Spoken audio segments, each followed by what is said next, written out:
Alright guys, Darren from FBA Elite and welcome back to another video. So in this week's video, I want to talk about what it's like to be an Amazon seller. So I've been selling on Amazon for just over 2 years and I thought now would be a really good time to recap kind of the ups and downs I've gone through during that time and to share with you guys what it's actually like to be a seller. I know that many of you are watching this video thinking about whether to start an Amazon FBA business, trying to find out whether it's a viable business opportunity. So hopefully by sharing with you my real world experience of being an Amazon FBA seller, you can decide whether it's a business opportunity that you want to pursue. So to kick things off, I'm going to focus on the most negative thing with Amazon FBA, and that is seller support. And the reason that I want to start with this is if it's an issue that you think you won't be able to get past, then Amazon FBA definitely isn't for you, because it is one of the worst parts about being an Amazon FBA seller. So with Amazon seller support, to put it bluntly, it is terrible. So as a seller, Amazon do not really care that much about you. You have to consider how you're interacting with Amazon and how they're interacting back with you. So a lot of the decisions that are taken on Amazon towards your account and towards your products are all done, well, I'll say not all, but probably 90% upwards. Those decisions are taken by bots and algorithms. So if you do come across issues when you then contact seller support, usually you are then hit with kind of templated responses. So if you imagine the people that are on the other side of seller support, what you'll usually find is they are low paid workers in foreign countries that don't really understand English as their first language. So when an email comes through to them, they usually have a set number of defaulted template responses they can choose from, depending on certain keywords within that email. So that is why the seller support you generally receive is really, really poor. It's often not very useful as it's not directly related to what you're typing. It's just kind of this general template response, which is closely related to some of the keywords you've mentioned. So if you do ever have to interact with seller support, it can be very frustrating. You really do have to persevere. You have to keep your emotions in check, as it can be very, very annoying. And the other thing, you have to forget all sense of right and wrong and all sense of fairness, because if Amazon decide there is an issue with something, you have to figure out how to resolve it. You have to jump through the hoops that Amazon will give you, regardless of whether it is right or wrong, regardless of whether it seems fair. It does not matter. If you need to get your product selling or if you need to get your account reactivated, unless you jump through those hoops, you will not get it resolved, regardless of whether it's your fault or not.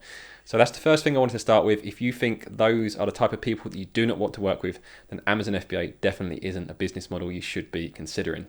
Up next, I want to discuss whether Amazon FBA is still a genuine opportunity.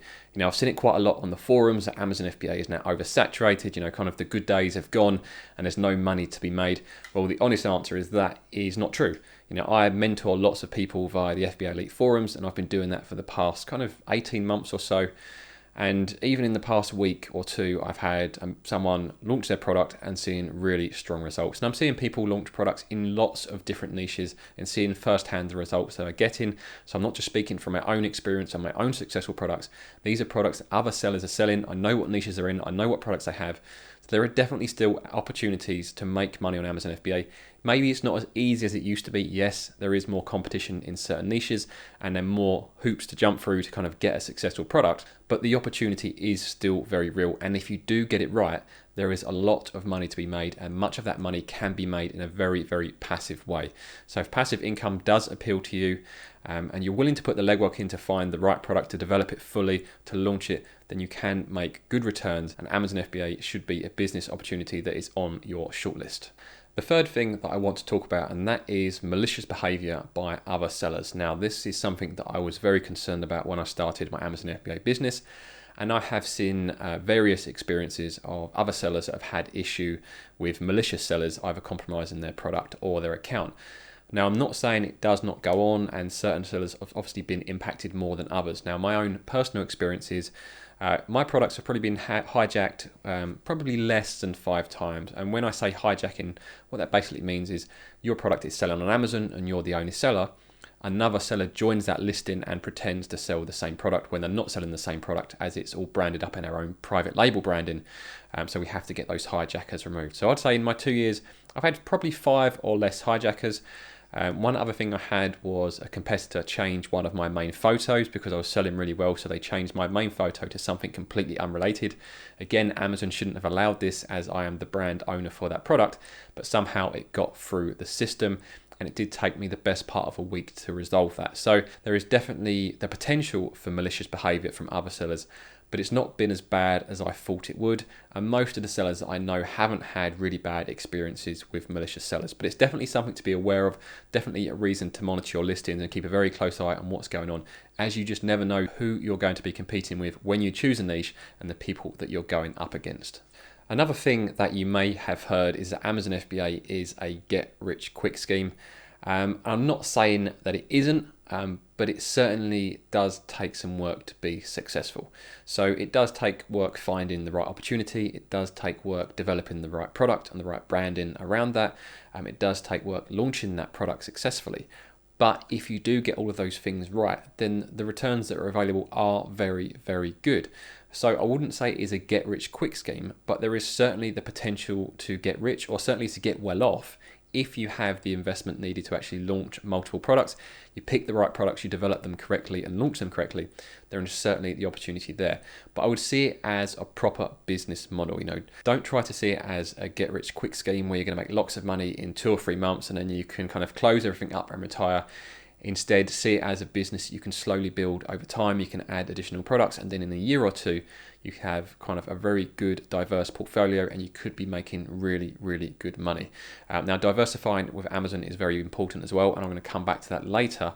But certainly the opportunity is very real, and you could potentially get rich if things do go well.